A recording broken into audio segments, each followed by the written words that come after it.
மாட்டு கொட்டாயில் உட்காந்துட்டு நான் ஃப்ளாஷ்பேக்கில் நானும் அவங்களும் பேசிட்டு இருக்கிற சீன் வந்துட்டு எடுக்கிறதா இருந்துச்சு. ஏற்கனவே டிலேயில் போயிட்டு இருந்துச்சு. ஆனால் முடிச்சானும் அந்த சீனில் வந்துட்டு கொஞ்சம் டைலாக்ஸ் எல்லாமே ஒரு ஃப்ளோ பிடிக்கணும் எல்லாமே இருக்குதுன்னு சொல்லிட்டு எமோஷ்னல் ஆல்சோ.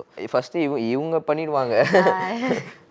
அவங்க பண்ணோடனே ஸோ எனக்கு க்ளோஸ்அப்ஸு எல்லாமே. So since it's entire scene க்ளோஸ்அப்னால இட் ஷுட் பி ப்ராப்பர்னு அது பண்ணோடனே ஒரு மூடில் ஒரு ஃபுல் ஸ்ட்ரெச்சாக பண்ணிட்டோம். அப்போவே வந்துட்டு பேனிக்கில் தான் பண்ணிட்டு இருந்தோம். ஏன்னா டைம்லன்னு சொல்லிட்டு லைட்டு அது இதுன்னு அங்கேயே 2-3 கரெக்ஷன்ஸ் பண்ணும்போது அந்த லைட்டில் அது இதுன்னு சொல்லிட்டு but I had to stick in that mood and do it.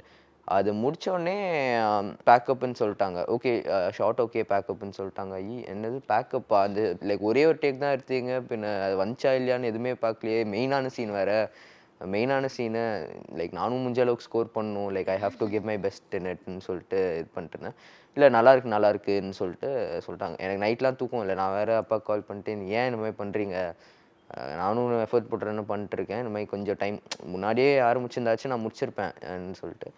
அதுக்கப்புறம் அடுத்த நாள் வந்துட்டு அந்த நாள் ஃபுல்லாக எனக்கு தூக்கம் இல்லை.